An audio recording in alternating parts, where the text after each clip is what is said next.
नमस्ते दोस्त, मैं रामानंद पंडित स्टडी पॉइंट में आपका स्वागत करता हूं। और आज हम लोग देखेंगे फिजिक्स का पार्ट 6 देखेंगे। इससे पहले क्वेश्चन 1 से लेके 151 तक पार्ट 5 बन चुका है। अगर आप नहीं देखे हैं तो आप प्ले लिस्ट में जाइए, वहां से आप देख सकते हैं। तो शुरू करते हैं। आज फिजिक्स का पार्ट 6 है। क्वेश्चन नंबर 251 में है, निम्नलिखित युक्तियों में से किसको मोटर गाड़ी के इंजन को ठंडा रखने के लिए में प्रयोग में लाया जाता है। तो किसको प्रयोग में लाते हैं? रेडिएटर का प्रयोग हम लोग इंजन को ठंडा रखने में करते हैं। नेक्स्ट क्वेश्चन 252 में है, रिकॉर्ड करने और रिकॉर्ड की हुई डिक्टेशन को पुनः प्रोड्यूस करने के लिए उपयुक्त उपकरण को क्या कहा जाता है। तो किसका प्रयोग करते हैं? डिक्टाफोन के द्वारा रिकॉर्ड की गई ध्वनि को पुनः सुना जाता है। नेक्स्ट क्वेश्चन 253 में है, सापेक्षता का सिद्धांत थियोरी ऑफ रिलेटिविटी किसने दिया था। तो किसके द्वारा दिया गया था? आइंस्टीन के द्वारा दिया था। अच्छा, कब दिया गया था सापेक्षता का सिद्धांत? तो 1905 में दिया गया था। 1905 में दिया गया था। और 1905 में ही सापेक्षता का सिद्धांत दिए थे और एक दिए थे प्रकाश विद्युत प्रभाव भी 1905 में दिए थे, जिसके लिए उनको 1921 में जो है नोबेल पुरस्कार दिया जाता है आइंस्टीन को।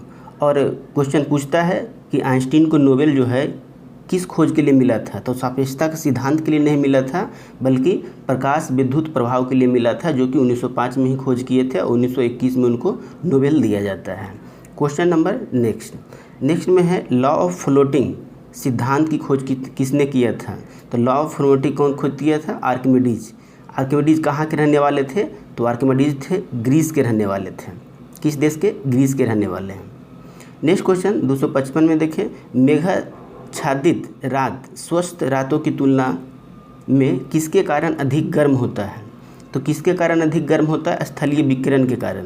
क्योंकि होता क्या है, जैसे मेरा जो वायुमंडल रहता है, अगर बादल पूरा छाया हुआ रहता है तो होता है क्या, सूर्य की किरण जो पड़ता है हमारे पृथ्वी पे, इससे जो परावर्तित होता है, इसका जो हीट उत्सर्जन होता है, तो स्थलीय विकिरण के कारण जो है, अगर बादल रहेगा तो ये बाहर वायुमंडल में जाने नहीं देता है। अगर बादल नहीं रहता है तो खुला आसमान में पृथ्वी से टकराने के बाद वापस चला जाता है। लेकिन स्थलीय विकिरण के कारण जो है गर्म बना हुआ रहता है, यानी बादल से बाहर नहीं जा पाता है, इसलिए जो हो जाएगा स्थलीय विकिरण इसका करेक्ट आंसर हो जाएगा। नेक्स्ट क्वेश्चन की बात करें 256 जो है, ध्वनि का एक अभिलक्षण तारत्व है जो निर्भर करता है किस पे? आवृत्ति पे निर्भर करता है। नेक्स्ट क्वेश्चन 257, अभिदृश्य की फोकस दूरी नेत्रिका की फोकस दूरी अनुपात किसके लिए 1 से अधिक होता है। तो दूरदर्शी के लिए केवल होता है 1 से अधिक, बाकी में 1 से कम होता है। क्वेश्चन नंबर 258 में है, समानांतर क्रम में जुड़े R प्रतिरोध के 3 एक समान प्रतिरोध का प्रभावी प्रतिरोध क्या होगा। जुड़ा हुआ है क्या? समानांतर क्रम में निकालने के लिए क्या करते हैं? 1/R1 plus 1/R2 plus 1/R3 इस तरह से जोड़ते हैं। तो अब तीनों को जोड़िएगा तो क्या हो जाएगा? प्रतिरोध है R प्रतिरोध का है, तो R/1/R प्लस फिर 1/R प्लस 1/R। अब तीनों के एलसीएम लेंगे, R आ जाएगा, ऊपर में कितना आ जाएगा? 3, यानी 1/R बराबर इतना आया। तो R बराबर क्या हो जाएगा? R बराबर R/3 हो जाएगा, उलट जाएगा। इसलिए इसका आंसर क्या हो जाएगा? ऑप्शन नंबर बी इसका आंसर करेक्ट हो जाएगा। नेक्स्ट क्वेश्चन 259 में है, गर्म मौसम में पंखा आराम का एहसास दिलाता है, क्यों? पंखा जो है आराम महसूस कब करते हैं? जब हमारा पसीना जो है तेज़ी से निकलता है और वाष्पित हो जाता है, यानी हमारा पसीना द्रुतता से वाष्पित होता है, जल्दी से सूखता है, इसलिए हमें आराम महसूस होता है। नेक्स्ट क्वेश्चन 260 में है, कॉस्मिक किरणें हैं। कॉस्मिक किरणें जो है आवेशित और अनावेशित दोनों होता है। 261 में है, 261 निम्नलिखित युग्म में कौन सी प्रकृति में विद्युत चुंबकीय है। तो विद्युत चुंबकीय यक्स किरणें और गामा किरणें होता है, यक्स किरणें और गामा किरणें।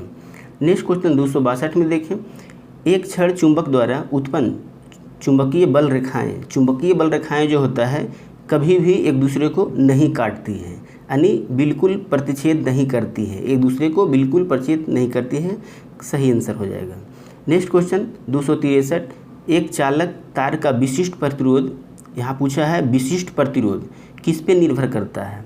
तो एक होता है प्रतिरोध, तो प्रतिरोध पहले जानिए, प्रतिरोध किस पे निर्भर करता है।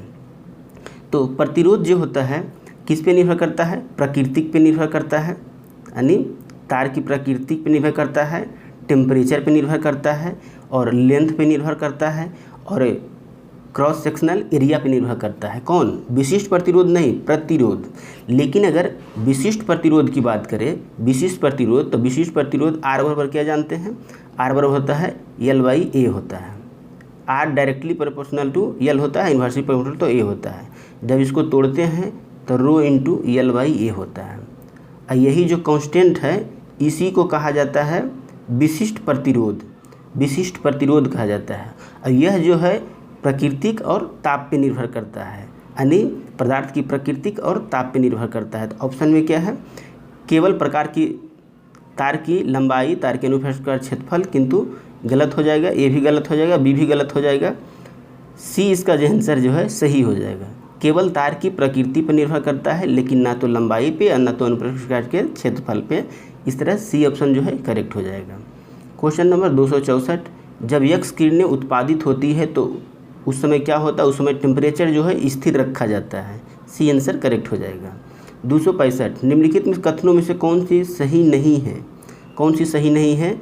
तो यहाँ देखिए, आपेक्षिक पारगम्यता एक बीमाहीन राशि नहीं होती है, जबकि बीमाहीन राशि होती है। क्योंकि आपेक्षिक, किसी में भी आपेक्षिक लगा देगा, समझिए उससे तुलना किया जा रहा है, तो क्या होगा, राशि ऊपर नीचे दोनों कट जाएगा। जैसे आपेक्षिक घनत्व, तो आपेक्षिक घनत्व कैसे निकालते हैं, किसी के रिस्पेक्ट में निकालते हैं, तो क्या होता है, CM/Q ऊपर नीचे कट जाता है, यानी बीमाहीन हो जाता है। तो इसलिए इसका आंसर जो है डी सही हो जाएगा। नेक्स्ट क्वेश्चन 266 में, एक अवतल दर्पण के वक्रता केंद्र पर वस्तु रखने पर प्रतिबिंब कहाँ बनेगा।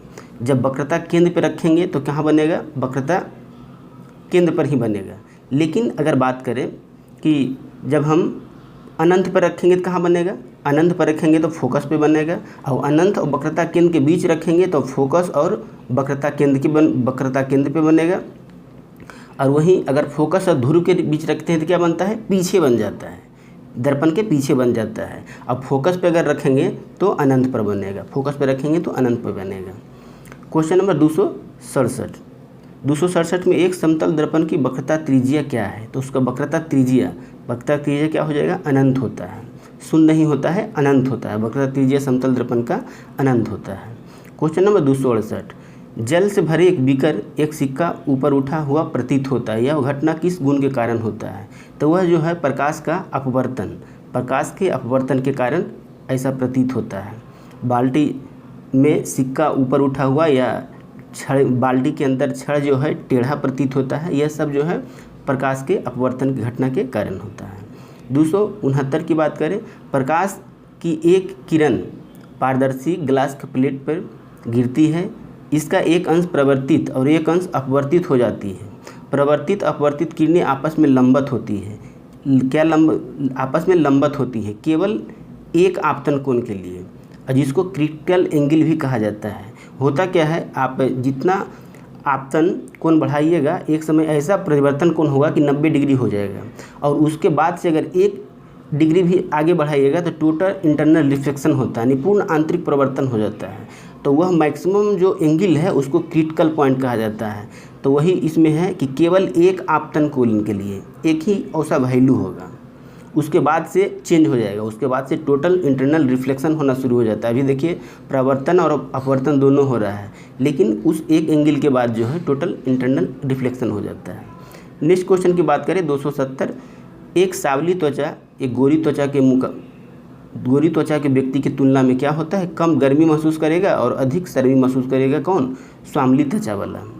नेक्स्ट क्वेश्चन 271, निम्नलिखित में से कौन सी एक न्यूनतम ताप सूचित करता है। तो न्यूनतम ताप इसमें से कौन सूचित करेगा, 1 केल्विन। चूँकि 1 केल्विन बराबर क्या होता है, -273 डिग्री सेंटीग्रेड। तो देखिए ये तो प्लस में 1 डिग्री है, तो और छोटा हो जाएगा। फ़ारेनहाइट की बात करें तो 1 फ़ारेनहाइट बराबर 0 डिग्री सेंटीग्रेड होता है। यही रोमर 1 रोमर बराबर 0 डिग्री सेंटीग्रेड होता है। तो इसलिए कौन हो जाएगा, ऑप्शन नंबर बी जो है इसका करेक्ट हो जाएगा। अगर इसमें फ़ारेनहाइट के रेंज की बात करें तो फ़ारेनहाइट कितना से 32 से लेकर 312 तक मेजर करता है, और रोमर जो है रोमर 0 से लेकर 80 तक चलता है। केल्विन वही 273 से 373, और डिग्री सेंटीग्रेड जो है 0 से 100 तक चलता है। नेक्स्ट क्वेश्चन 272, यदि एक पिंड सरल आवर्त गति में गतिशील हो तो वेग एवं त्वरण में कालांतर क्या होगा। वेग और त्वरण के फेज डिफरेंट कितना होता है, 90 डिग्री होता है। नेक्स्ट क्वेश्चन, एक पिंड ऊर्ध्वाधर दिशा में ऊपर प्रक्षेपित किया जाता है तथा पुनः धरातल पर गिरता है। पुनः धरातल पर गिरता है, इसका मतलब है वह पिंड जो है एस्केप वेलोसिटी से नहीं फेंका गया है, यानी पृथ्वी का जो गुरुत्वीय त्वरण है उसके अंदर ही रहता है, मतलब जी काम करेगा। तो इसकी स्थितिज ऊर्जा क्या होगी, स्थितिज ऊर्जा बराबर क्या होता है, फार्मूला mgh होता है। अब देखिए द्रव्यमान तो कांस्टेंट रहेगा, जी जो है वैरी करेगा, लेकिन गुरुत्वीय जो सीमा है पृथ्वी का उसके अंदर ही रहता है, चूँकि पुनः धरातल पर गिरता है।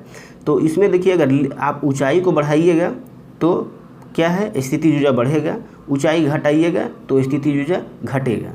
तो इस तरह से क्या हो जाएगा, सर्वाधिक ऊंचाई पे जो है अधिकतम होगा, जितना ऊंचाई अधिक रहेगा उतना जो स्थितिज ऊर्जा है अधिकतम होगा। नेक्स्ट क्वेश्चन 274, निम्नलिखित युग्मों में से किस एक की एक समान बीमा नहीं है। एक समान बीमा किसका नहीं हो जाएगा, घनत्व और विशिष्ट घनत्व। जैसे फोकस दूरी ऊंचाई का देखिए दोनों को मीटर ही आएगा। गुरुत्वीय बल घर्षण बल इसका भी सेम आएगा, वहीं ऊर्जा स्थितिज ऊर्जा गतिज ऊर्जा का भी सेम आएगा। इस तरह से घनत्व और विशिष्ट घनत्व का जो है डिफरेंट कर जाएगा बीमा। 275 में देखें, निम्नलिखित आलेखों में से कौन सा एक समान गति को निरूपित करता है। तो एक समान गति को निरूपित कौन करता है, ऑप्शन नंबर डी। चूँकि देखिए जितना समय में दूरी चलता है सब इक्वल है, इसलिए ये इसका जो समय ग्राफ है नियत है, यानी कह सकते हैं कि एक समान गति निरूपित करता है graph number D. Next question 276 में है, एक सरल आवर्त गति में एक सरल लोलक के लिए निम्नलिखित कथनों में से विचार कीजिए। पहले जानिए कि सरल आवर्त गति होता क्या है, सिंपल हार्मोनिक मोशन। यह जो होता है एक पॉइंट के इर्द गिर्द इधर से उधर अगर घूमता है, जैसे यहाँ हो गया, इधर जा रहा है फिर इधर जा रहा है, तो ऐसे गति को हम सिंपल हार्मोनिक मोशन कहेंगे, जो एक पॉइंट के सापेक्ष आगे पीछे होते रहता है। इस गति को सिंपल हार्मोनिक मोशन यानी सरल आवर्त गति कहा जाता है। अब इसमें होता क्या है, जैसे यह होता है एंडिंग पॉइंट होता है दोनों साइड, और यह जो होता है मिडिल पॉइंट होता है। तो इसमें क्वेश्चन पूछा है मध्य स्थिति में गति ऊर्जा अधिकतम होता है। तो होता क्या है, सेंट्रल में देखिए, सेंट्रल में बल जो होता है 0 होता है, एक्सेलरेशन जो है ये भी 0 होता है, वेग जो होता है मैक्सिमम होता है, काइनेटिक एनर्जी भी यहाँ पे मैक्सिमम होता है। इस तरह पोटेंशियल एनर्जी यहाँ पे 0 होता है मिडिल में। लेकिन अगर दोनों छोर की बात करें, दोनों छोर पे क्या होता है, तो दोनों छोर पे यहाँ पे एक्सेलरेशन जो है मैक्सिमम चला जाएगा, और यहाँ फोर्स भी जो है मैक्सिमम चला जाएगा, और यहाँ पोटेंशियल भी मैक्सिमम होगा। यहाँ बस खाली वेलोसिटी जो है 0 हो जाएगा। इस तरह से ऑप्शन में क्या हम छाट सकते हैं, मध्य स्थिति में गतिज ऊर्जा जो है महत्तम होती है, सही हो जाएगा। मध्य स्थिति में स्थिति ऊर्जा जो है अधिकतम होती है, यह गलत है। होता कितना है, 0 होता है। मध्य स्थिति में त्वरण जो है अधिकतम होता है, त्वरण कितना होता है, त्वरण भी 0 होता है। इसलिए केवल ए ऑप्शन जो है करेक्ट इसका हो जाएगा। 277, ऊष्मा के सर्वोत्तम एवं निकटतम चालक क्रमशः कौन सा है। तो कौन हो जाएगा, चांदी सर्वोत्तम हो जाएगा, निकटतम शीशा हो जाएगा। Question number next, motor car में शीतलन रेडिएटर किस सिद्धांत पे काम करता है। तो वह जो है संवहन पे काम करता है, केवल संवहन पे। लेकिन अगर पूछे कि वायुमंडल गर्म किस विधि द्वारा होता है, तो वहाँ संवहन और विकिरण दोनों होता है। चालन क्या है, जैसे कोई रड को अगर गम कर रहे हैं तो दूसरा छोर तक हीट ट्रांसफ़र होता है, उसको चालन कहा जाता है। वही विकिरण जो है सूर्य से हमें रोज जो प्राप्त होता है उष्मा विकिरण के माध्यम से होता है। और संवहन का एक उदाहरण, आप जैसे कोई बीकर में पानी गर्म करते हैं तो वह किस विधि द्वारा गर्म होता है, तो वहाँ संवहन के द्वारा गर्म होता है। नेक्स्ट क्वेश्चन 279 में देखिए, अत्यधिक ऊंचाइयों पर भोजन बनाने के लिए प्रेशर कुकर बेहतर है क्योंकि जल का क्वथनांक जो है ऊंचाई बढ़ने पे कम जाता है वायुमंडलीय दबाव, इसलिए क्वथनांक कम जाता है। इसलिए निम्नतर वायुमंडल यानी ऊंचाई पे निम्नतम वायुमंडलीय दाब के कारण कम हो जाता है। क्या कम हो जाता है? क्वथनांक कम हो जाता है, इसलिए बी इसका करेक्ट हो जाएगा। 280, सौर प्रकाश में सर्वाधिक सामान्य प्रकार की विकिरण ऊर्जा मनुष्य में त्वचा की धूप ताम्रता यानी त्वचा संबंधी जो रोग होता है सौर प्रकाश के किस प्रकार के किरण में देखने को मिलता है? तो परावैंगनी किरण। परावैंगनी किरणें के कारण त्वचा संबंधी बहुत सारे रोग होता है, इसलिए परावैंगनी इसका सही आंसर हो जाएगा। 281, निम्नलिखित कथनों पर विचार कीजिए। इसमें क्या है? निकट दृष्टि वाला दूर वस्तुओं को स्पष्ट देख लेता है, दूर वस्तुओं नहीं देखेगा, क्योंकि निकट दृष्टि दोष में निकट वाला ही स्पष्ट देखता है, इसलिए ये जो है गलती हो जाएगा। दूर दृष्टि वाला स्थित दूर वस्तुओं को स्पष्ट से नहीं देख सकता है, ये भी गलत है। दूर दृष्टि है, इसका मतलब दूर वाला स्पष्ट देखता है, जो दृष्टि होता है वो समझिए स्पष्ट दिखता है। ऑप्शन नंबर 3 में जरा दूरदृष्टि वाला व्यक्ति निकटतम वस्तु को बिना संशोधित चश्मों को देख सकता है। जरा दृष्टि दोष जिसको हो जाता है वह ना ही तो दूर के वस्तु देख पाता है और ना ही जो है नज़दीक के वस्तु देख पाता है, और इसके लिए उपचार के लिए बेलनाकार लेंस का प्रयोग किया जाता है। तो इसलिए ऑप्शन इसमें कौन हो जाएगा? तीनों गलत है, इसलिए क्वेश्चन में पूछा था कौन सा सही नहीं है, तो 1, 2, 3 तीनों जो है गलत है। वही निकट दृष्टि दोष के उपचार की बात करें तो 3 अक्षर का 4 अक्षर में यानी अवतल लेंस हो जाएगा, और दूर दृष्टि दोष दूर 2 अक्षर का तो उसका उपचार 3 अक्षर यानी अवतल लेंस उसका उपचार हो जाएगा। नेक्स्ट क्वेश्चन की बात करें 282, निम्नलिखित कथनों पर विचार कीजिए। एक साफ आसमान दृश्य वायुमंडलीय के नीले तरंगधर के अल्प प्रकीर्णन के कारण नीला दिखाई देता है, और वायुमंडलीय प्रकाश का रक्त भाग नीले प्रकाश की अपेक्षा प्रकीर्णन प्रदर्शित करती है। दोनों गलत हो जाएगा। वायुमंडल की अनुपस्थिति में प्रकाश का प्रकीर्णन नहीं होगा। इसमें देखिए ई पॉइंट जो है करेक्ट है, इसमें लिखा है वायुमंडल की अनुपस्थिति में प्रकाश का प्रकीर्णन नहीं होगा, करेक्ट है। प्रकाश के प्रकीर्णन के लिए वायुमंडल होना अति आवश्यक है, इसलिए इसमें पूछा था कौन सा सही है, तो केवल और केवल 3 जो है इसमें सही हो जाएगा।